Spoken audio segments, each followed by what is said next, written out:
ஆண்டவரும் உலக இரட்சகரும் மீட்பெருமாகிய இயேசு கிறிஸ்துவின் நாமத்திலே அன்பின் காலை வாழ்த்துக்கள். மறுபடியுமாய் இன்றைய வாழ்வு தரும் நற்செய்தி மூலமாக உங்கள் அனைவரையும் சந்திப்பதிலே மிகுந்த மகிழ்ச்சி. இன்றைக்கு கூட நாம் எடுத்துக்கொள்ளுகிற வேத பகுதி 1 கொரிந்தியர் 15வது அதிகாரம் 6-11 வசனங்கள்.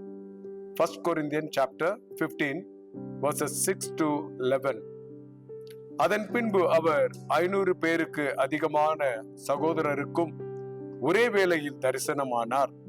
அவர்களில் அநேகர் இந்நாள் வரைக்கும் இருக்கிறார்கள், சிலர் மாத்திரம் நித்திரை அடைந்தார்கள்.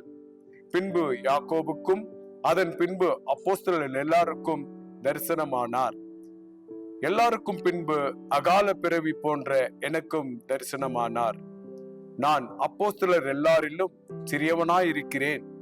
தேவனுடைய சபையை துன்பப்படுத்தியதினாலே நான் அப்போஸ்தலன் என்று பெயர் பெறுவதற்கும் பாத்திரன் அல்ல. ஆகிலும் நான் இருக்கிறது தேவ கிருபையினாலே இருக்கிறேன். அவர் எனக்கு அருளிய கிருபை விருதாவாய் இருக்கவில்லை. அவர்கள் எல்லோரிலும் நான் அதிகமாய் பிரயாசப்பட்டேன். ஆகிலும் நான் அல்ல, என்னுடனே இருக்கிற தேவ கிருபையே அப்படி செய்தது.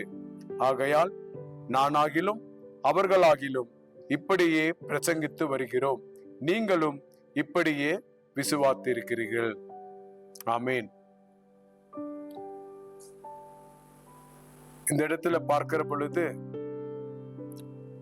லாஸ்டா தான் கடைசியாகத்தான் இந்த பவுல் அப்போஸ்தலன் இயேசு கிறிஸ்துவினால் சந்திக்கப்படுகிறார். லாஸ்ட் அண்ட் லீஸ்டா இருக்கிற அவரை தான் ஆண்டவர் டாப் மோஸ்டா புதிய ஏற்பாட்டுல உயர்த்தி இருக்கிறார். அது அவருடைய அர்ப்பணிப்பு, அவருடைய விசுவாசம்.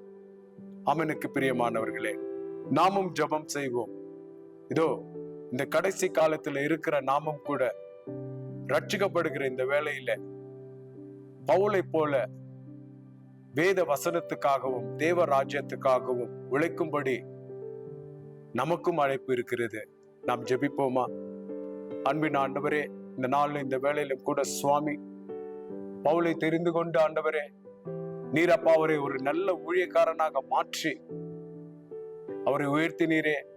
அதே போல ஆண்டவரே, எங்கள் மத்தியில இருக்கிற ஒவ்வொருவரையும் நீர் சந்திக்க வல்லவராய் இருக்கிறீர்.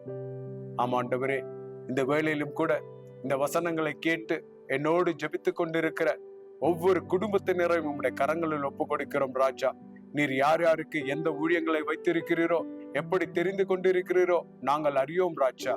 ஆனாலும் நீர்தாமே எங்களோடு இருந்து எங்களை வழி நடத்துகிற தேவன். எப்பொழுதும் கூட உம்முடைய கிருபைக்காக நாங்கள் காத்திருக்கிறோம் ராஜா. ஒவ்வொருவரையும் ஆண்டவரே நீங்கள் ஆசீர்வதிங்கோ, உம்முடைய கிருபையினால வழி நடத்துங்கோ. ஒவ்வொருவரையும் ஆண்டவரே நீர்தாமே ஆண்டவரை எடுத்து பயன்படுத்துங்கோ. இயேசு கிறிஸ்துவின் நாமத்தில் பிதாவே, ஆமேன். God bless you all.